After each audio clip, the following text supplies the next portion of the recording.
Hey, everybody. Thanks for tuning in. I have another testimonial for you from a former client, one of my actual friends that I have acquired through a business process, if you will. And, we're both Cleveland sports fans, so already some empathy around everywhere around. So this is Alice. Alice, thank you for being here. I really appreciate it. Can you tell the audience, what do you do and how did we start working together? What made you interested in working with me? Yes, well, thank you, Matt. It's wonderful to be back here with you. Um, I don't come to testimonials for just anybody, but working with you really did leave its mark on me. Matt was personal friends and colleagues with my sister, and then connected me that way. And I was going through just kind of a difficult time in my career. I had been in higher ed, wasn't sure if that was what I wanted to do.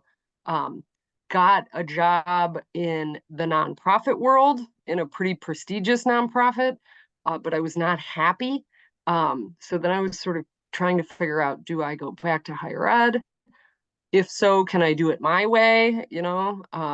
Try to put together documents that would get me where I wanted to go and take me away from places within higher ed that I did not want to go back to.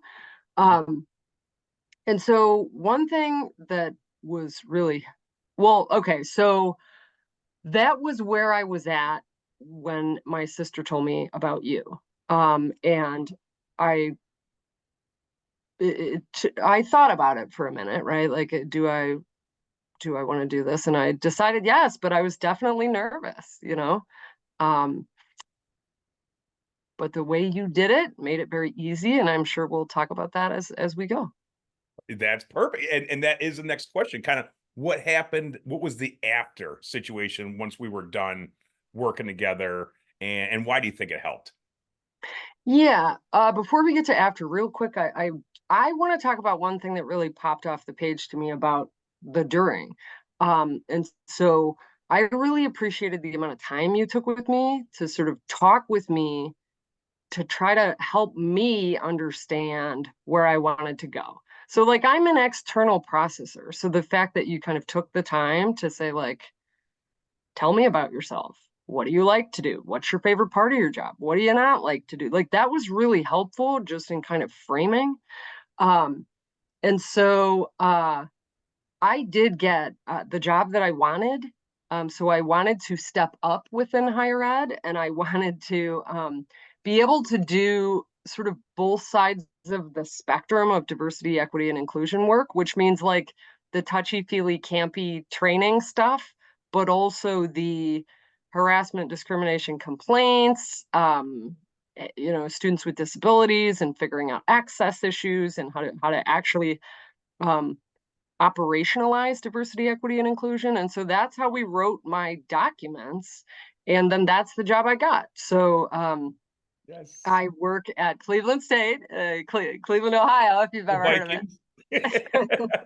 it. We have to be obnoxious, right? Even when Yeah. we're being good, we got to shout out Cleveland. Um, but yeah, I got a job at Cleveland State as the associate director in the Office for Institutional Equity. And so I've been there now, it'll be 2 years in October. And it's been exactly what I wanted, and it came so much quicker and easier than past times that I've job searched. So I appreciated the during, which led to the after, which is like the reason that I'm like, yeah, I'll come do a testimonial for you, Matt. What do you need? Yeah. Thank you. The investment worked. Exactly. See, there's ROI to be had. It's sometimes one of those functions in life, as a resume writer, career coach, where it can seem wishy-washy for folks. They're like, is there even this is a thing? People write resumes, right? So some people are not even aware that we exist. But as you can see from Alice's testimonial, the ROI is there. You spend $1,000 to invest in yourself properly, you make it off in spades, getting a role you want with some extra cash in your pocket, and it kind of works out, right? It's how we do life. We go and find someone to help us, service us, because they're the expert, and you hope the money you invest pays off, right? Whether it's time or more money. Excellent. And I will ask you for a final piece of advice to others watching and sitting on the fence wondering, hey, do I work with this quack Matt, this career coach, magic magic stuff. What is this stuff? What would you say? Yeah, you know what I would say, and like I get it, we're giggling, and that's fair because it's fun. But also I understand that it's daunting. I am very careful about my money, and so I had my own like, ugh, couldn't I just make my own resume? And is it really gonna make that big of a difference? I recognized that the way the economy is now too, I was just, and I do some side contract work. So I felt like I was always applying for jobs, looking for jobs, talking about, you know what I mean? Yeah. And the way that what sort of gave me the nudge I needed, was thinking like, if someone else was telling me this about themselves and like, I don't really know if I'm worth, investing in, I'd be Right. like, that's insane, right? And so I guess my kind of takeaway advice would be to really sit with, um, you're investing in yourself. You're not investing in Matt. I mean, Matt's wonderful and Matt's company is wonderful, but really, Matt's going to help you figure out who you are, what you like and don't like, how to signal that in your resume using tricks that some of them I still don't even totally understand why we did what we did, but again, the documents you made for me, it's not just my full-time job at Cleveland State because I do gig work.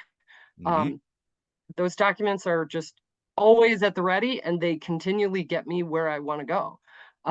So to the people on the fence, I would say I respect and understand why there's fear and hesitation, but take the leap because yes, you're investing in Matt, but his focus then is totally on you. And it's really helpful. When we get sick, we go to the doctor Hmm. and our car needs an oil change, we take it to a mechanic. Why don't we put some time and money into ourselves and our career? That to me is money extremely well spent. And I know exactly how hard it is to think, oh, do I need this? Um, if it was for someone else, I would do it. So I better do it for myself too, because my career is important. I want to be able to move freely in my career, and working with you has helped me to be able to do that. Oh, Alice, that was awesome. I so hope some of the audience members hear and resonate with that message. You're exactly right. It's your livelihood, right? So if anything, Yeah, it's more important to invest in something like that versus, if you can go cut your own lawn and save $500 from opening up the spring this right. year, well, then save $500, get out there on a Saturday. You waste that Saturday, but still you got it done and you save $500. That kind of thing, people they spend hours and hours wondering if they should do this type of, should I hire this lawn person? And then it's like, well, and then when they see investing in themselves, like you said, they get on the fence and they just won't get off it. And it's like, guys, if you spend as much headspace making this decision of using a resume writer as you Yes. did, hiring landscapers and getting quotes for a new roof, you would see that there is a benefit to us. But again, yeah, and I get it too. Money is tight all around, especially right now in this economy. So I just appreciate you being candid about that and making that message clear. And just, yeah, having a nice Cleveland friend. Alice, I'll let you go. Audience, hey, hit me up if I can help.